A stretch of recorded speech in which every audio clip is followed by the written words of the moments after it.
It's really good to be back. I appreciate the kind remarks of the Republican leader. Senator McCall and his lovely wife Elaine have been very good to Landry and I over the years, and we appreciate their words of support. I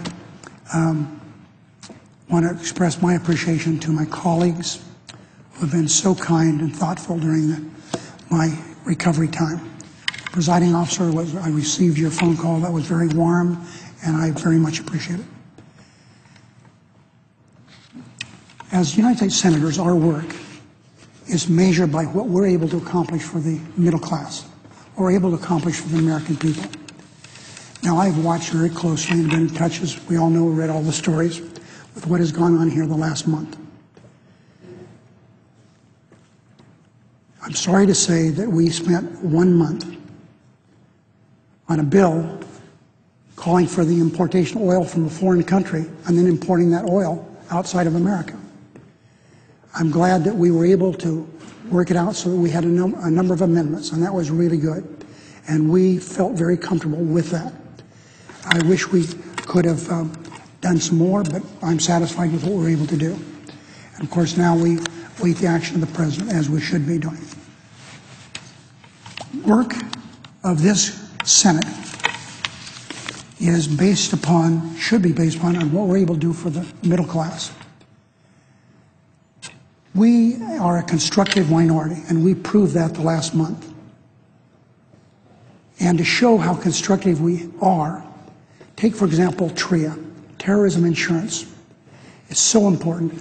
Up and down the Las Vegas Strip, Times Square, every place in America, that was important to the business community. But yet, this thing was held up last Congress by my Republican colleagues. To show our good faith, we were able to pass that in a matter of hours. And that's the way it should be. We're going to vote now tomorrow on the Clay Hunt bill. That's an important piece of legislation. I've worked hard on, and we need to keep working on that.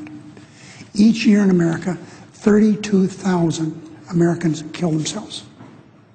That doesn't take into consideration the car accidents are not reported properly, hunting accidents, and we have about 24 veterans who kill themselves every day in America. But yet again, we believe that's important for America, and that because of that, we're going to pass that in a matter of hours tomorrow. That's the way it should be. Now, there's an issue that is now before this body, and it's an important issue. All we need to look at is what's going on around the world. Terrorism attack in Australia, terrorism attack in Canada, France, scores of people killed. Belgium, we saw what happened there. Terrorism is for real.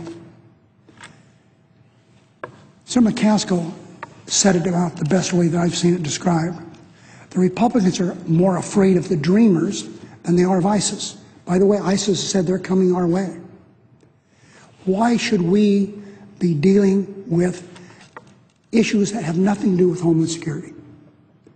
Nothing to do with Homeland Security. We should pass a Homeland Security bill with no strings attached to it. That's where we're going to wind up. If the Republican majority in the House and the Senate want to have a CR for Homeland Security, a continuing resolution, that would cut about $1 billion out of that budget for Homeland Security. Homeland Security was developed after 9/11. It was a bipartisan piece of legislation that consolidated 22 different government agencies. We need to get that done and sent to the President in a clean fashion.